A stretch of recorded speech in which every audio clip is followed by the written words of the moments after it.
Welcome to Compact Warfare from CompactHistories.com, the show where we explore key moments from the history of conflict, from ancient battlefields to modern warfare. This is episode 72, the Battle of Trafalgar. By 1805, Europe had already been reshaped by more than a decade of war born out of the French Revolution. Britain had spent years fighting revolutionary France, and although there had been brief pauses, peace had not lasted. When Napoleon Bonaparte crowned himself Emperor of the French in December 1804, it was clear that France remained the dominant military power on the continent. On land, Napoleon's armies were feared across Europe. At sea, however, Britain remained the great obstacle in his path. The Royal Navy was not merely a defensive shield around the British Isles. It was also the instrument that protected trade, maintained overseas connections, and prevented France from using its continental strength to strike directly across the English Channel. Napoleon understood that Britain could not easily be defeated by diplomacy alone. He therefore considered invasion. In 1803, after the breakdown of the Peace of Amiens, he assembled what became known as the Armée d'Angleterre at Boulogne on the French coast. Thousands of troops were gathered there, together with flat-bottomed boats designed for crossing the Channel.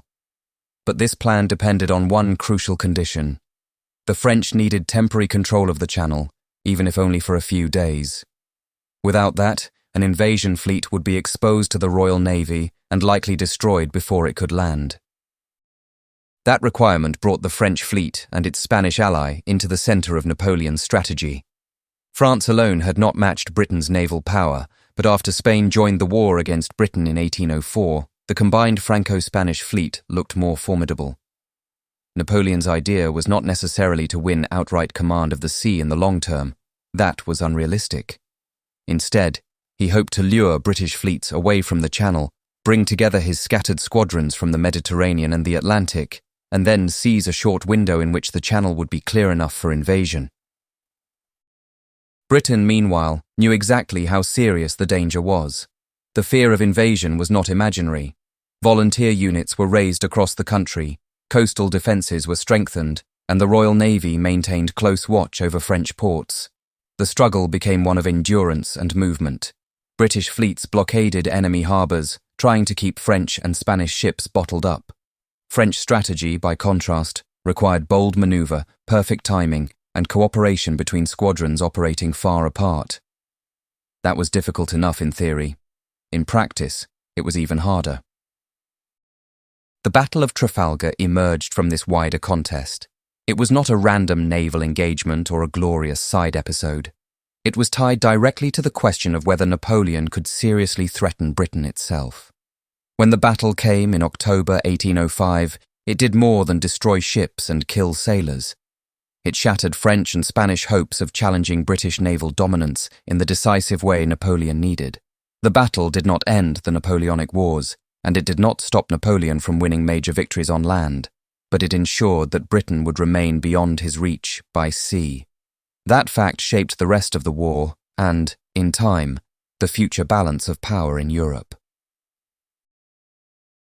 The road to Trafalgar was not straightforward. It involved months of confusion, misdirection, and strategic frustration. Napoleon's naval plan depended on Admiral Pierre-Charles Villeneuve, who commanded the French Mediterranean fleet based at Toulon. Villeneuve's task was to evade the British blockade, join up with other French forces, possibly link with Spanish squadrons, and help draw British naval power away from the Channel. If all went well, the combined fleet would later return north and create the brief opening Napoleon needed for invasion. It was an ambitious plan, and like many ambitious plans, it depended on everything happening exactly on time. Watching Toulon was Vice Admiral Horatio Nelson, Britain's most celebrated naval commander. Nelson had already built a formidable reputation through victories such as the Battle of the Nile in 1798 and Copenhagen in 1801. But blockading Toulon was difficult work. Weather, visibility, and distance from shore made it hard to maintain a perfectly tight watch. In March 1805, Villeneuve managed to slip out of Toulon when bad weather temporarily drove the British away from their exact station. Nelson soon realized the French had escaped and began a long pursuit across the Mediterranean and then into the Atlantic. Villeneuve sailed first to Cadiz, where he joined Spanish ships, and then crossed the Atlantic to the Caribbean. This was part of Napoleon's wider strategy to confuse the British and pull their fleets far from European waters. Nelson guessed that the enemy might be headed for the West Indies and followed, though the chase took time, and exact intelligence was often lacking. By the time Nelson arrived in the Caribbean, Villeneuve had already decided to return to Europe. It was a vast and exhausting naval pursuit over thousands of miles, and both sides struggled with poor communications, uncertain reports, and the sheer scale of the ocean. On the return voyage, Villeneuve encountered a British force under Sir Robert Calder off Cape Finisterre on the 22nd of July, 1805. The resulting action was indecisive but important. Calder captured 2 Spanish ships, and Villeneuve failed to push on with the confidence Napoleon expected. Instead of pressing north into the Bay of Biscay to support the larger invasion design, Villeneuve eventually turned south and entered Cadiz in August. That move deeply angered Napoleon, who had counted on more energy and precision from his admiral. By then, circumstances were shifting fast on land as well, and Napoleon began to abandon the invasion scheme in favor of campaigns in Central Europe against Austria and Russia. Even so, the combined fleet at Cadiz still posed a serious threat. It included powerful ships of the line from both France and Spain, and if it escaped in strength, it might disrupt British control of the seas or support future operations. Nelson returned to duty and took command of the British fleet blockading Cadiz in September 1805. He now faced Villeneuve again, but the situation was different from the chase across the Atlantic. This time, the enemy was contained, though not harmless. Nelson used a looser style of blockade than some admirals preferred, keeping his main force out of sight over the horizon when possible, so that the enemy might be tempted to sail. He wanted not merely to contain the fleet, but to bring it to battle and destroy it. By October 1805, the stage was set.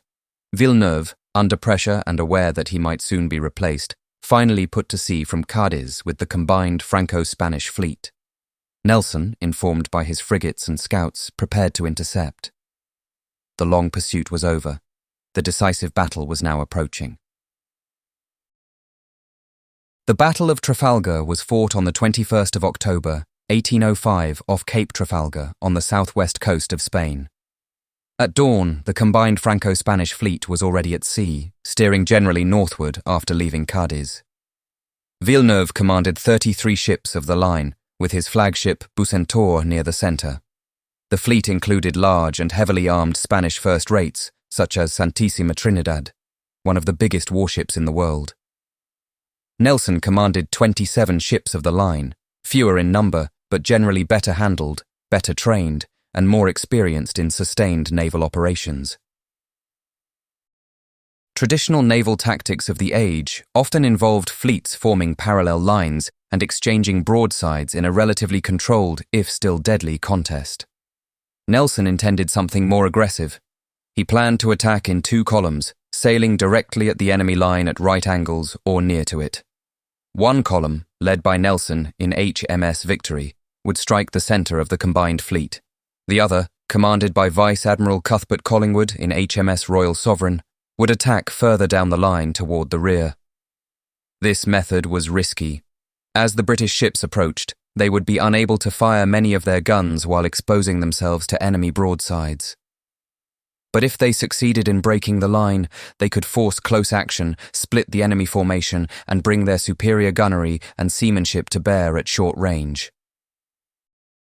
Villeneuve's fleet, by contrast, had difficulty maintaining a neat and effective line.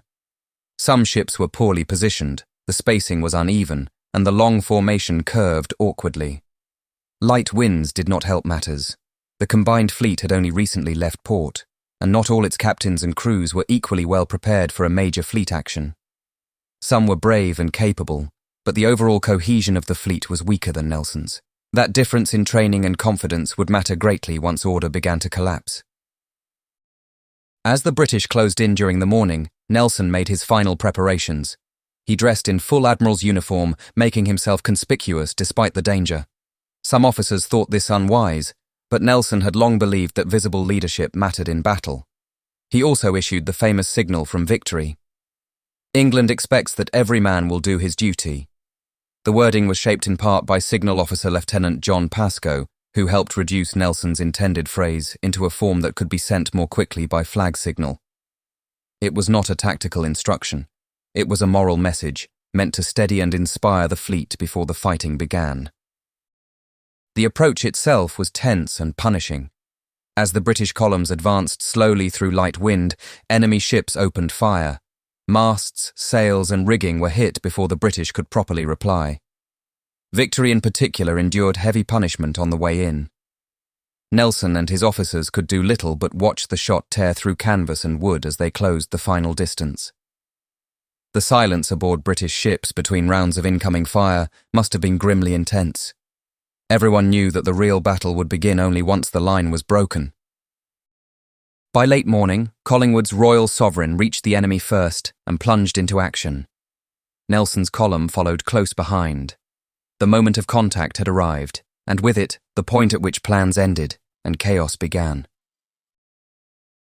Once the British columns pierced the Franco-Spanish line, the battle became a brutal series of close-range duels rather than a neat fleet exercise. Collingwood and Royal Sovereign led the way by breaking into the enemy rear and engaging the Spanish ship Santa Ana. Royal Sovereign was heavily exposed as it entered the fight ahead of supporting ships, but Collingwood's boldness helped throw the enemy formation into confusion from the start. Soon, British vessels behind him began arriving one by one and joined the melee. Nelson's Victory then drove into the enemy centre. As she approached, she passed under severe fire, particularly from Bucentaure and the large French Redoutable.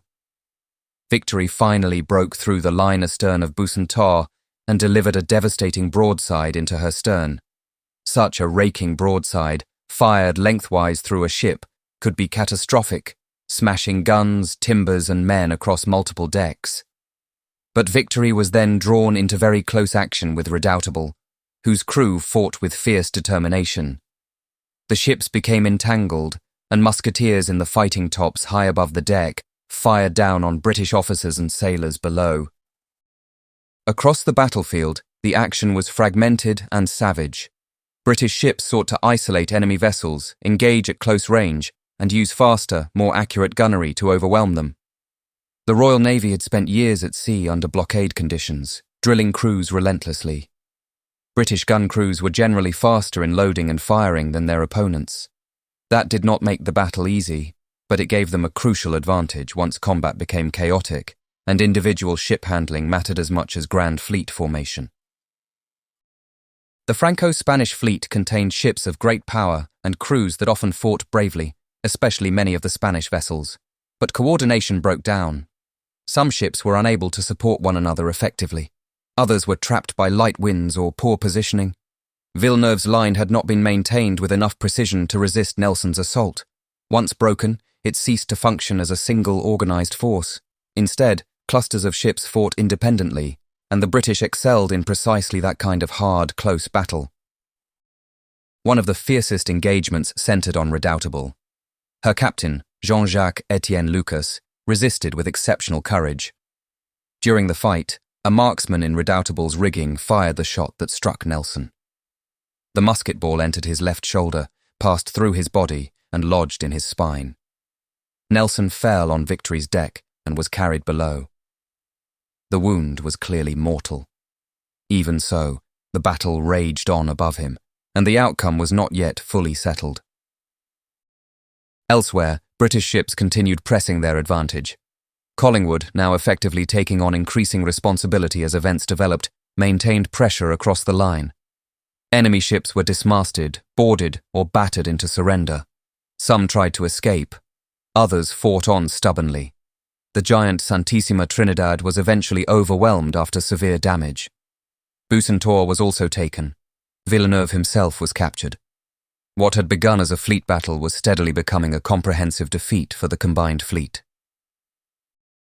The turning point at sea came when it became clear that the Franco-Spanish line could not reform, and that British ships, despite being outnumbered, had seized control of the battle's rhythm. The enemy was no longer dictating events. Individual resistance continued, but the larger contest had swung decisively in Britain's favour. Trafalgar was no longer merely a hard-fought engagement. It was becoming a destruction.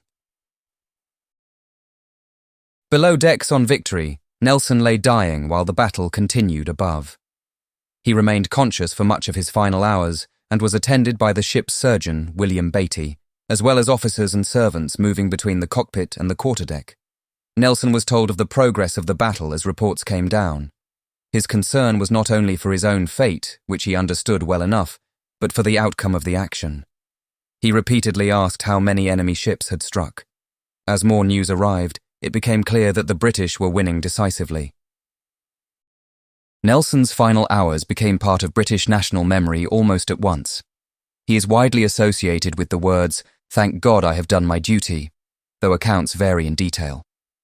Like many famous deathbed quotations, the exact phrasing has been shaped by later retelling, but there is no doubt that he died knowing the battle had been won.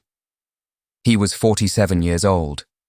His death, coming at the moment of his greatest triumph, transformed him from celebrated admiral into national legend. The battle itself ended in a crushing defeat for the combined Franco-Spanish fleet. Of the 33 enemy ships of the line engaged, 22 were captured or destroyed in practical terms as effective fighting units. Britain lost no ships of the line in the action itself, although many were badly damaged. British casualties were heavy, with around 1,500 killed and wounded, but Franco-Spanish losses were far greater, running into several thousands killed, wounded, and captured. Precise numbers vary in different accounts, as was common in naval warfare of the period, but the scale of the defeat is beyond dispute. Yet the end of the gunnery did not mean the danger had passed. A powerful storm followed the battle, creating a fresh crisis. Many of the captured ships were already shattered, dismasted, or flooding. Prize crews were placed aboard them, but towing or securing them in rough weather was extremely difficult. Some sank, others had to be abandoned. A few were retaken by the enemy during the confused aftermath near the coast. The storm ensured that not every tactical success could be converted neatly into a lasting prize. Trafalgar was therefore not a tidy naval victory preserved in perfect order. It was a battle followed by wreck, exhaustion, and desperate efforts to save damaged ships in rising seas. Villeneuve survived the battle and was taken prisoner to Britain. The defeat ended his naval career in all but name. For the Spanish Navy, the loss was also severe, with experienced officers and major ships gone in a single day. For France, the result was strategically devastating. Napoleon had already begun to turn his attention fully to continental war, and only weeks after Trafalgar, he achieved a great land victory at Austerlitz on the 2nd of December 1805. But Austerlitz did not erase what had happened off Cape Trafalgar. The sea war had taken a decisive turn. Collingwood, now left to command after Nelson's death, had the grim task of managing both victory and the loss of a hero. He had to handle prizes, weather, wounded men, damaged ships, and the practical problems that always followed battle.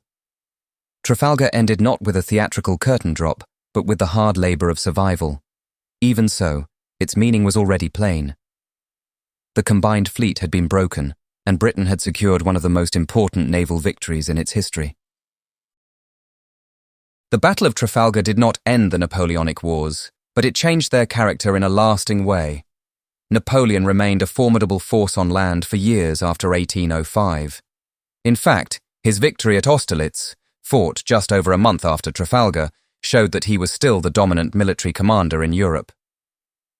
Britain could not defeat him on land by itself, and the war would continue through shifting coalitions, campaigns in Spain and Portugal, economic warfare, and eventually the catastrophes that weakened the French Empire. But after Trafalgar, one thing became increasingly clear. Napoleon would not invade Britain. That was Trafalgar's greatest strategic significance. The battle destroyed any realistic chance that France and Spain could combine naval strength sufficient to clear the Channel, even briefly, in the way Napoleon had once hoped. Britain retained command of the sea in the essential sense. This did not mean every ocean was always safe or every British ship invulnerable. It meant that no rival fleet could seriously challenge the Royal Navy's overall control for the remainder of the Napoleonic conflict. Britain could therefore continue financing coalitions, protecting trade routes, moving troops overseas, and applying pressure across the globe. The battle also confirmed the strengths of the Royal Navy's system. British success at Trafalgar was not just about Nelson's brilliance, though his leadership mattered enormously.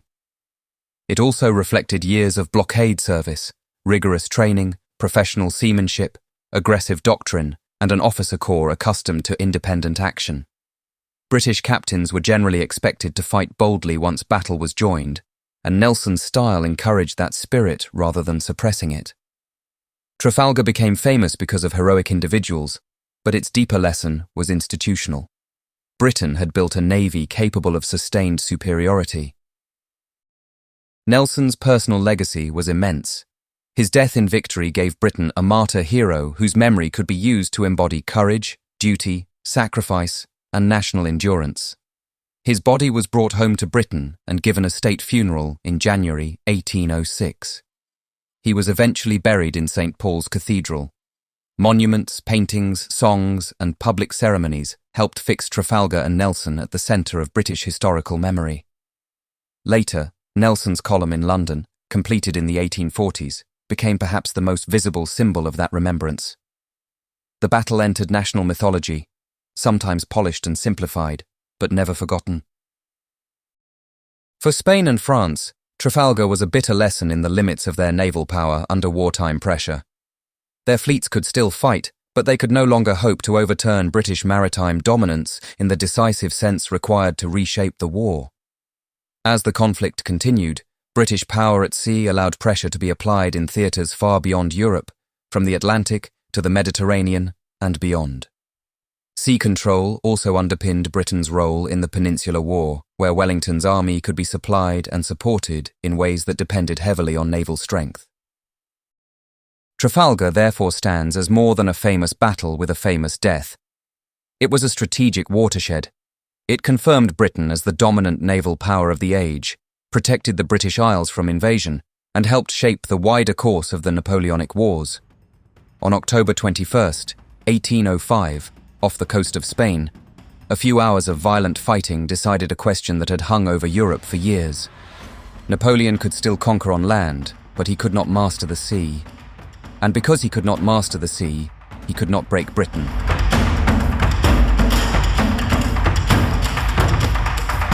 That brings us to the end of this episode of Compact Warfare, part of the Compact Histories Network. Please don't forget to follow or subscribe wherever you are listening so that you don't miss any future episodes. And consider leaving us a rating or a review, as it really helps new listeners find the show. You can find new episodes at compacthistories.com, where you can also explore our other podcasts covering biographies, history, science, mysteries, true crime, and disasters.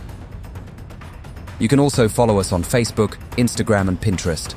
Finally, please consider supporting the show directly by buying us a coffee. Head on over to compacthistories.com/warfare and click on the coffee cup to see how. Thanks for listening, and I'll see you next time.